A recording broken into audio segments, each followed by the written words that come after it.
Hello guys, ঘর সাজাতে কারি না ভাল লাগে। এই দেখো, এটা আমার ছোট্ট একটা বেডরুম। আর দেওয়ালে ড্রয়িং গুলো দেখতে পাচ্ছ, এগুলো আমারই আঁকা। কি করব বলো, তোমাদের দাদা বাইরে থাকে। আর কেনই বা বাইরে থাকবে না, পুলিশের চাকরি করতে গেলে তো বাইরে তো থাকতেই হবে। তাই আমিও বাড়িতে একলা বসে বসে কি করব বলো। তাই এই ছোট্ট রুমটাকে সাজিয়ে তোলার চেষ্টা করলাম। যখন এই ওয়াল পেন্টিং গুলো করছিলাম, তখন আমার কাছে স্ট্যান্ড ছিল না, তাই এই ওয়াল ডিজাইন গুলোর ভিডিও করতে পারি। তারপর তোমাদের দাদা এই স্ট্যান্ডটি কিনে দেয় আমাকে।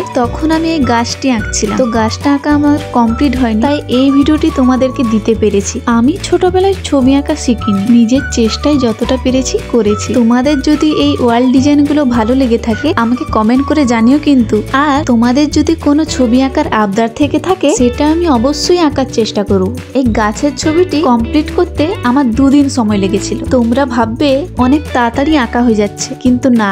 এই দেখো, আমি স্পিডটা বন্ধ করে দিলাম, দেখতে পাচ্ছ কতটা সময় লাগছে। আর হ্যাঁ, তোমাদেরকে তো বলতেই আমি ভুলে গেছি, এই যে আমি ড্রয়িং করছি না, এটা আমি ফেব্রিক কালার দিয়ে ড্রয়িং করছি। গাছের পাতাগুলো আমার প্রায় কমপ্লিট হয়ে আসছে, এবারে আমরা ফুলগুলো এঁকে নেব। তো যাই হোক, ছাড়ো, আর বেশি কথা বলবো না, তোমরা ড্রয়িংটি শেষ পর্যন্ত দেখতে থাকো।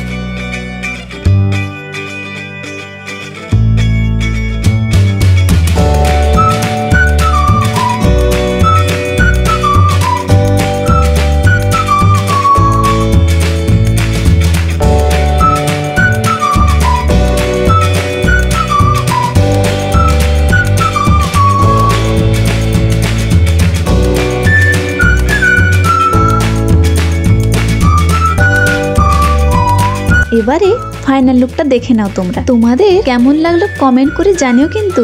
আজকের মতন এইটুকু, টাটা।